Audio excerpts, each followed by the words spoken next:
Hello everyone, this is the first video in a series that I'm doing on Demon Souls where I'll be playing through the game and commentating it as I go. So what I'm going to do here is I'm just going to take it level by level and we're going to go through the game and just kind of talk about some of the more interesting aspects to this game. Now the first thing I'll say is I'm recording this commentary after playing it. I kind of wondered if I should record it in the moment, but I've decided since I want to kind of to remain analytical and not be focused on entertaining or anything like that while I play the game, so I'm commentating on it afterwards. I'm going to get into the game now, and I'm going to skip over the character creation screen because I don't think there's much to say about that. It's functional, it does its job, you know. And what we'll see here is the opening cutscene. So before the game begins, I'd like to talk a little about this. What we're seeing here is the player's character going through the deep fog, which has enveloped most of Boletaria and is kind of spreading out. It's the main threat to the world in Demon Souls.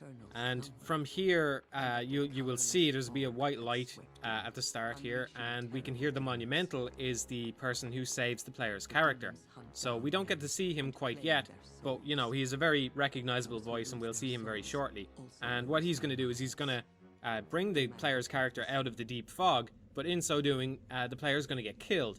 So it's kind of questionable whether or not the monumental is, I mean, it seems to be a force for good overall, but the way it goes about achieving that sometimes is kind of questionable. And the game is already raising this dilemma in the very first cutscene here, because the player's character is inevitably going to get killed here. So you could easily, you know, leap to the assumption that the monumental intentionally brought the player here to be killed.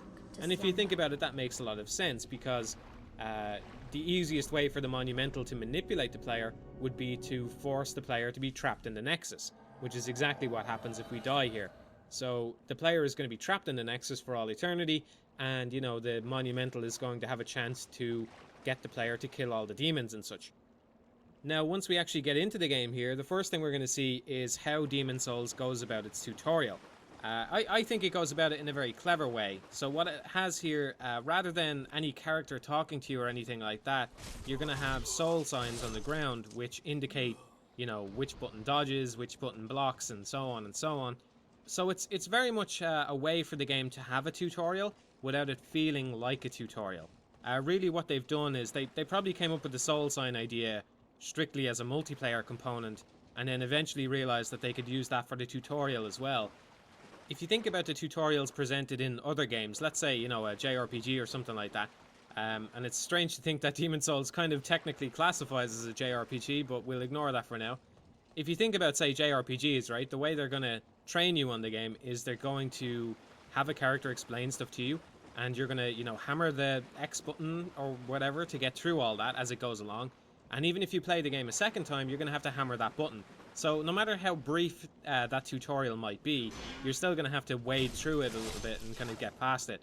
One of the nice kind of side effects of this Demon Souls tutorial is the idea that you don't even have to look at it. You can just run past the soul signs, you don't have to pay attention to them, you just need to get through this short level. And it is fairly short. If you think about you know, Demon Souls is about a 20 to 25 hour game is what I would say. And if you think about it in that regard, a 10-minute tutorial at the start is absolutely nothing to be ashamed of. It's a perfectly acceptable sort of introduction to the game. It doesn't really overstay its welcome, and it accomplishes a lot of things at once. You know, it does train you up on many of the basics. It does provide a crucial story point by having the player get killed, and of course the way the player gets killed at the end is a nice surprise. It really pulls you into the game, or maybe in some cases it pushes people out of the game, but you know, it's a surprise either way. I'd like to talk about that boss fight as well, actually. So when you get to the end of the tutorial here, you're going to come into Vanguard, and Vanguard is probably just going to smash you into the ground if this is your first time playing the game. Now, I can already feel people typing out the comment, oh, I beat Vanguard on my first go, and blah, blah, blah, blah, blah. And yeah, okay, we can all admit that I'm sure some people beat it on their first go, and that's great. Maybe you played Dark Souls first, you know, that might have had a hand in it. But even if not, some people probably beat this on their first go, and that's fine. But we have to accept that the idea here is that the vast majority of players are going to get smashed into the ground and they're going to die immediately.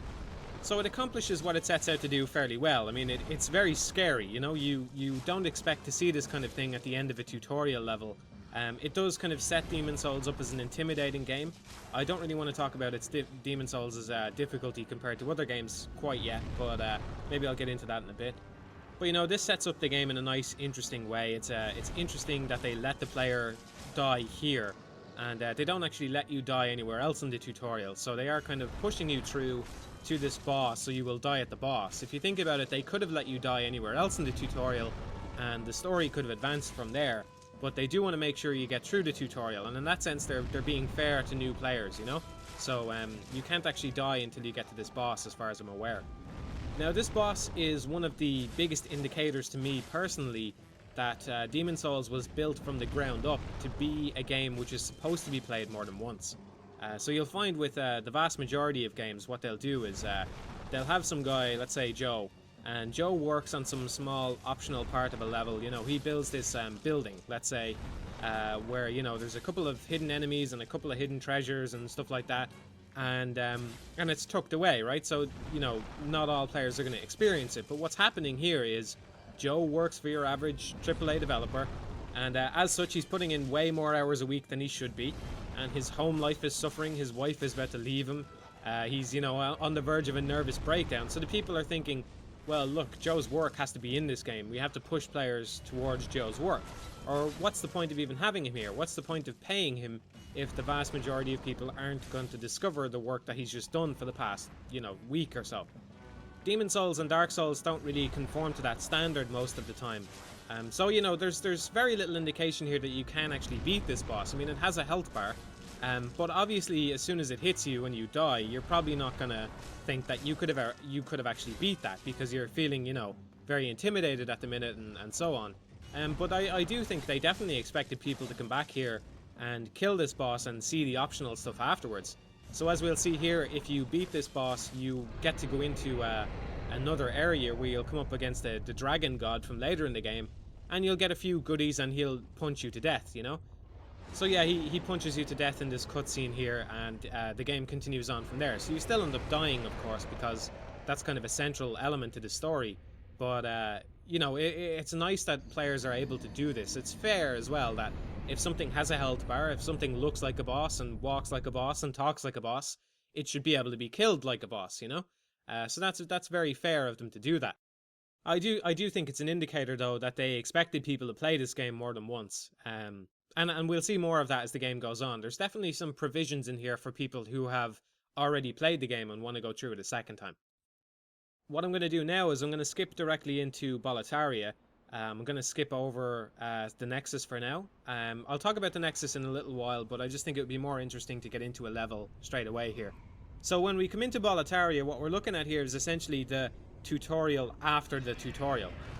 Now, it might seem a bit strange to think of Boletaria, the first stage of it, as another tutorial level, and, you know, I'm not really being fair. I'm kind of, you know, I'm pushing it by calling it that.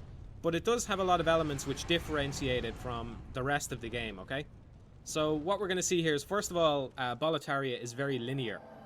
Now, Demon's Souls as a whole, you know, it can be linear, but a lot of the levels are quite open-ended. You know, particularly the swamp, the second stage of Stonefang is quite open as well. I'm sure there's probably other levels that I'm kind of forgetting.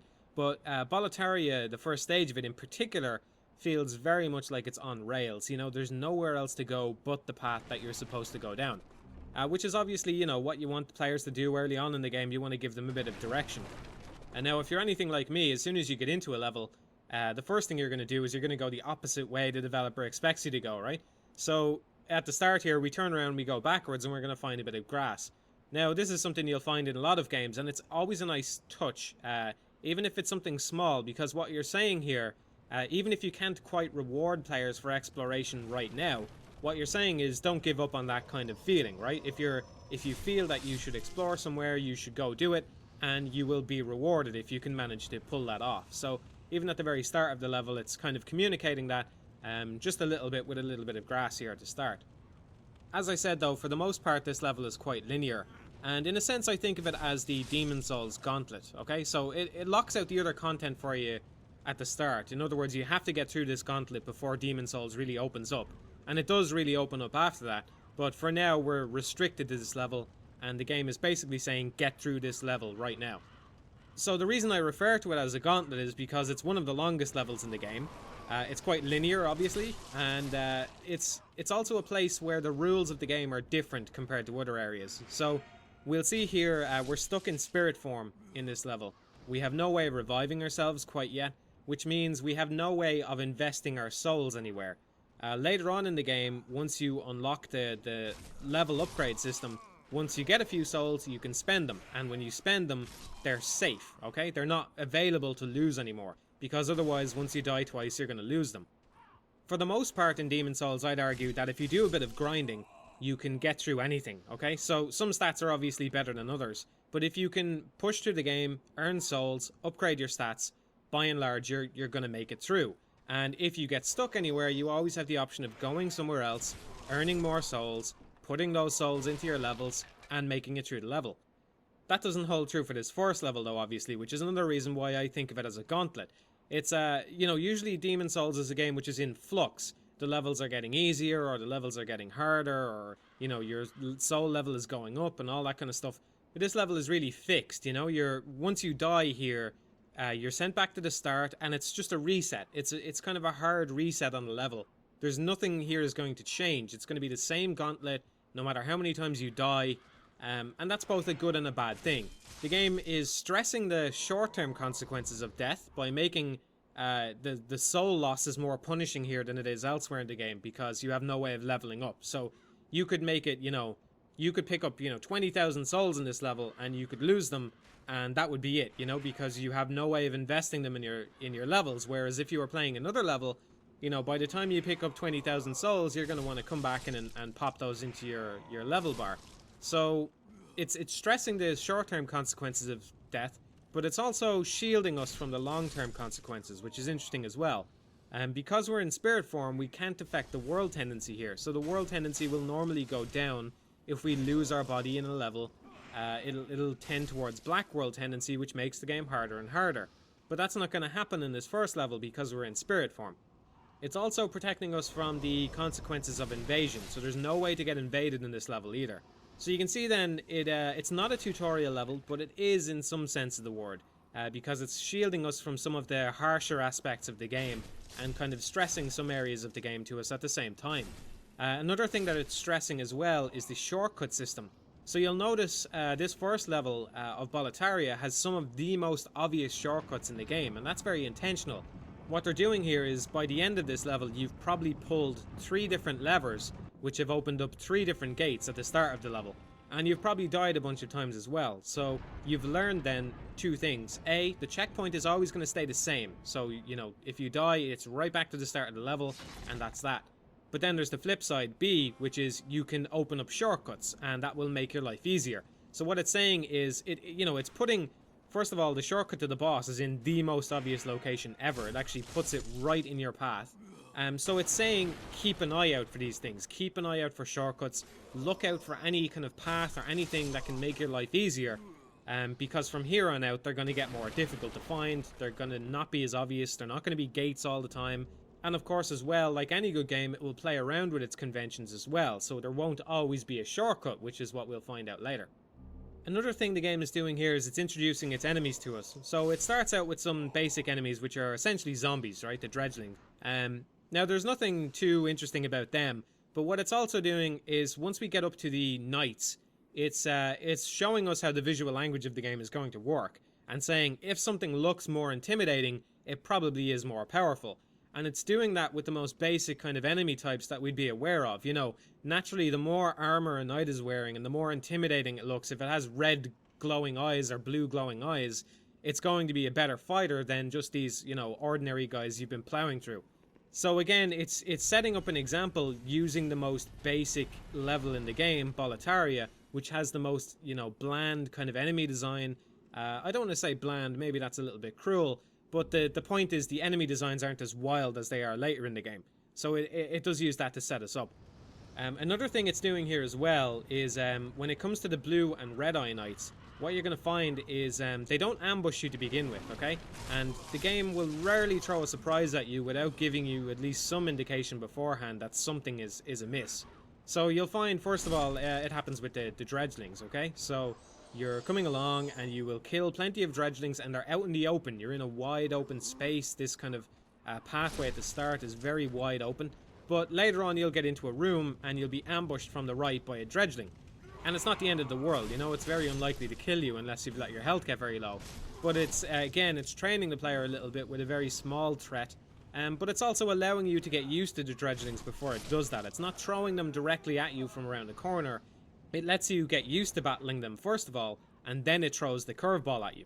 And the same thing is true for the knights, okay? When we come across the knights, no matter which direction you go, you can come across either the blue eye knight or the red eye knight first. But no matter which direction you go, you're going to be in a wide open space, and there's going to be plenty of time to get your eyes on that knight and decide what you want to do before you engage him in battle. So they're not throwing you at him straight away, but they will do that later on. You'll see as we go through Boletaria, the situations with the knights become progressively more kind of aggressive. So once we kill the first blue eye knight, we're thrown against one at some stairs. So again, stairs, you can see the blue eye knight before you get to him, but it's a little more difficult. You have to make sure you're looking up the stairs first of all. And that's a progression that will continue. So people say that these games are very difficult, and that's true to some extent, but they're also very fair for the most part. Now you can argue, you know, maybe getting a boulder kicked at your face isn't totally fair, but you can see it at the top of the stairs. If you pay attention to your surroundings, you know, you'll be fine. I might as well say as well, while I'm on this level, that Ostrava is introduced here as well, but I'll talk about him a bit later on rather than talking about him right now. One of the last things I want to talk about in this level is the Soul Ring. So the Soul Ring is early on in this level, fairly early on anyway, and what it does is it allows you to get some of your health back when you're in soul form. So when you're in soul form, you're going to end up with 50% HP. But if you equip the Soul Ring, you're going to end up with something like, I think it's 75% HP. So it lets you get some of your maximum health back. You probably already knew that anyway, because if you're watching this video, you probably played Demon's Souls, but there you go. The introduction of the Soul Ring is very well done, if you think about it, because what's happening here is you're coming into the level, and you have absolutely no rings, okay? So when you come in here, you won't be equipped with any rings. I think maybe some classes do start with a ring, but no matter what, you're going to have an empty ring slot when you're in this level. And on the surface, if you think about it, if you came across the Soul Ring later on in the game, when you already had, say, 6 or 7 rings, and you picked it up and it said, increases your max HP while you're in soul form, well, there's a couple of things that could happen there. First of all, if it was in a later level, you might not even be in soul form, okay? So what would happen there then is you would go, oh, I don't need that item, tuck it away in the inventory, and I'll have a look at it later. And then it's easily forgotten then, of course, right? Another thing that might happen, though, is you might have 2 rings that you quite like. You've gotten used to them, and you don't want to swap one out, so you say, nah, Soul Ring doesn't sound very good. But the truth is, of course, that the Soul Ring is perhaps, you know, the best ring in the entire game for the benefit that it provides. So what they've done here is they've put it in the first level, where you will have nothing else to equip anyway. So as soon as you pick up the Soul Ring, and you realize, oh, this is a ring, I can equip it in this ring slot, you're probably going to do that, because what's the harm, right? What's the harm in having something equipped if the slot was empty to begin with? And then hopefully you'll realize by the end of this level that the Cling Ring, not the Soul Ring as I've been calling it for the past 2 minutes, is actually a really, really good item, and it's really, really valuable to have on. Now on the flip side, you could say that the Cling Ring is overpowered compared to the other rings in the game. But I don't think that's a concern worth worrying about, because it can only be equipped while you're in spirit form. So the idea here is, if you're in spirit form, you're losing, you know, half your HP, or you're losing a little less HP and a ring slot. Now, one of those situations is better than the other, I think, because when I'm in soul form, I always have the Cling Ring equipped. I don't know about anybody else. But at the end of the day, neither scenario is good, okay? So we can't say, compared to human form, that either of those scenarios is ideal. Because if we're in human form, we're going to have all our HP, and we're going to have both ring slots for free, essentially. And this is one of the things that Demon's Souls does better than Dark Souls. I don't want to compare too much to Dark Souls as I go through it, but this is one point where it's very important to point it out. Because it incentivizes you to be in human form. In Dark Souls, if you ask me, and maybe I can elaborate more on this if I do a video on Dark Souls, but in Dark Souls there's not enough incentive for you to be in human form throughout the whole game. And as such, players are going to stay in the cursed undead form, and they're not going to experience a lot of the game. They're not going to run the risk of invasion and all that kind of stuff. But in Demon's Souls, it's a far better choice. It really feels like a trade-off between the two options, you know? And, you know, when you're in soul form, even if you have the Cling Ring, which is a very good ring, it's still not as good as being in human form, so it does incentivize you to go into human form. Now, the placement of the cling ring, I would say, is very, very deliberate, okay? So it's even in a tiny room where once you walk past it, you're bound to see it, okay? So as long as you pull that lever, as soon as you go outside, you're bound to walk across that ring. Now, the placement of items in Demon Souls, this is probably a thing that I'm going to keep coming back to because I think it's very important, and I think it's one of the things that this game does really well, is everything feels like it has a very deliberate placement in this game. And I mean that because it strikes a very nice balance between why is this item here in the game world, what purpose does it have to be in the game world right here, and what's its utility to the player right now. Now, one great example here in this level as well is the fire bombs. So the end boss here in this level is weak to fire, or I should say at least that fire works better than physical attacks on it, okay? So the fire bombs are placed in the level, and the idea being, of course, if you're having any difficulty with the boss, you might go into your inventory and realize that the fire bombs are a very nice thing to use against it. But their placement in the world is well considered as well. If you consider the enemies in this level, they've been chucking fire bombs at you the whole time. There's even a kind of little scripted bit where a soldier will, you know, as long as you get within range, he's guaranteed to throw a firebomb in order to set off some barrels nearby. And, you know, just throughout the whole level, they're using these firebombs. So it's believable that these firebombs would exist in this level and that you would eventually run across a stash of them and pick them up. So there's a really nice balance there, and it's something I feel like I'm going to come back to over and over again as I play this game. It's just talking about the items, why they're placed there from both a gameplay standpoint and a story standpoint. And they've done a really, really great job of balancing that sort of stuff. And it plays a large part, I think, a kind of underrated part, I should say, in how believable and how great the worlds are in these games. The last thing I'll talk about then is the boss fight itself. When we come in here, there's not a huge amount to say about it. So the actual fight is the hoplites which surround Phalanx. And Phalanx itself is interesting because when you defeat all the hoplites, what you'll find is the boss will just run away from the player. So this is a nice little touch here, kind of expanding on a story behind this boss where she was an archer in her original life. We'll see her later on in the game as a Black Phantom. And, you know, naturally an archer will kind of be behind the front lines of battle and protected by others as a result. So Phalanx represents this then, you know, the core of Phalanx is protected by all the hoplites, and once they are gone, then the core feels very helpless and it can't even fight back. So you'll see here it's just going to run away from me and it'll run itself into a corner and it can't even defend itself anymore. And once that's done, then all that's left is to kill it. It's not a particularly difficult boss or anything like that. I remember being surprised on my first playthrough that I beat it on my first go, considering the game was quite difficult up until that point and it had a reputation for being even more difficult. They could have gone for an easy boss here or a hard boss here. I don't think either one would have been a wrong choice. But yeah, that's Phalanx. There's not a huge amount to say on that. So what I'm going to do now is I'm going to say that's it for this level, and we'll be moving on. I think I'll do the second stage of Boletaria next, so I hope you'll join me then.